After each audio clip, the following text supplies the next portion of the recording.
ഇന്ത്യയ്ക്ക് പുറത്തും മഞ്ഞുമ്മൽ ബോയ്സിന് മികച്ച സ്വീകാര്യതയാണ് ലഭിക്കുന്നത് എന്നാണ് റിപ്പോർട്ടുകൾ സൂചിപ്പിക്കുന്നത്.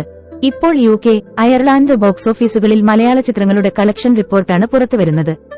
മലയാളത്തിൽ നിന്ന് എത്തിയ സിനിമകളുടെ കളക്ഷനിൽ മഞ്ഞുമ്മൽ ബോയ്സ് രണ്ടാമതെത്തിയെന്നാണ് ട്രേഡ് അനലിസ്റ്റുകളായ ഫോറം കേരള റിപ്പോർട്ട് ചെയ്യുന്നത്. അടുത്തിടെ നേട്ടമുണ്ടാക്കിയ പ്രേമലുവിനെ കളക്ഷനിൽ മറികടന്നാണ് മഞ്ഞുമ്മൽ ബോയ്സിന്റെ കുതിപ്പ്. UKയിലും അയർലാൻഡിലുമായി ആകെ 2,15 ലക്ഷം രൂപ നേടി 10ാം സ്ഥാനത്ത് മമ്മൂട്ടിയുടെ ഭ്രമയുഗമാണ്. 9ാം സ്ഥാനത്ത് 2,17 ലക്ഷം രൂപ നേടി മമ്മൂട്ടിയുടെ തന്നെ കണ്ണൂർ സ്ക്വാഡ്. 8ാമത് 2,34 ലക്ഷം രൂപ നേടി മോഹൻലാലിന്റെ പുലിമുരുകൻ. 2,47 ലക്ഷം രൂപ നേടി 7ാമതുള്ളത് RDX ആണ്. ദുൽഖറിന്റെ കുറുപ്പ് 2,48 ലക്ഷം രൂപ നേടി 6ാമതും.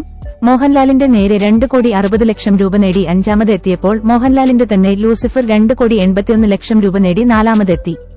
അടുത്തിടെ മലയാളത്തിൽ സർപ്രൈസ് ഹിറ്റായി മാറിയ പ്രേമലുവാണ് 3,92 ലക്ഷം രൂപയോടെ 3ാമത് ഉള്ളത്. എന്നാൽ ഏറ്റവും വലിയ സർപ്രൈസ് ഹിറ്റ് ചിത്രമായി മാറി ഇൻഡസ്ട്രി ഹിറ്റിലേക്ക് കുതിക്കുന്ന മഞ്ഞുമ്മൽ ബോയ്സ് ആണ് 4,80 ലക്ഷം രൂപ നേടി 2ാമതുള്ളത്.